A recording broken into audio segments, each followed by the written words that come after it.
এক ছিল ছোট্ট এক গ্রাম। সেই গ্রামে কাজল নামে এক ছেলে থাকত।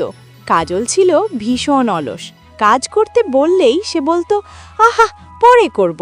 তার মা বলতো, কাজল, একটু পানি এনে দাও।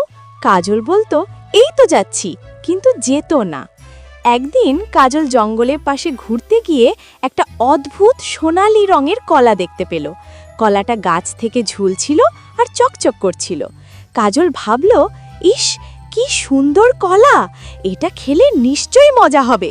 সে কলাটা ছিঁড়ে খেতে যাবে, এমন সময় কলাটা কথা বলল, এই যে কাজল, আমি জাদুর কলা, আমাকে খেলে তুমি যা চাইবে তাই হবে। কাজলের চোখ চকচক করে উঠল।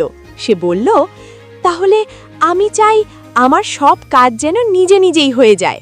কলা বলল, তাই হবে। পরের দিন থেকে সত্যিই অদ্ভুত ঘটনা ঘটতে লাগলো। কাজলের বই নিজে নিজে খুলে পড়া শুরু করলো, ঘর নিজে নিজে পরিষ্কার হলো, এমনকি তার জামা নিজে নিজে পরে গেল। কাজল তো খুশিতে নাচতে লাগলো। এবার আমি সারা দিন ঘুমাবো। কিন্তু কয়েকদিন পর সে বুঝলো, বন্ধুরা খেলতে ডাকলেও তার শরীর নিজে নিজে পড়ার টেবিলে বসে যায়। সে খেলতে যেতে চাইলেও তার পা হাঁটতেই চায় না। কাজল চিৎকার করে বলল, আমি তো এমনটা চাইনি। ঠিক তখনই জাদুর কলা আবার হাজির হলো। সে বলল, তুমি কাজ না করে সব পেতে চেয়েছিলে, এখন কাজই তোমাকে নিয়ন্ত্রণ করছে। কাজল কাঁদতে কাঁদতে বলল, না না, আমি নিজের কাজ নিজেই করব, শুধু আমাকে আগের মতো করে দাও। কলা হেসে বলল, ঠিক আছে, মনে রেখো, কাজ না করলে মজা নেই। সব আবার স্বাভাবিক হয়ে গেল। সেই দিন থেকে কাজল আর অলস রইল না।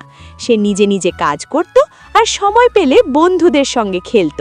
আর জাদুর কলা, সে আবার জঙ্গলে ঝুলে রইল, নতুন কোনো অলস বাচ্চার অপেক্ষায়। ভিডিওটি যদি তোমার ভালো লেগে থাকে, একটি লাইক করে দাও, আর এরকম আরও মজার মজার গল্প দেখতে চ্যানেলটি সাবস্ক্রাইব করতে ভুলো না।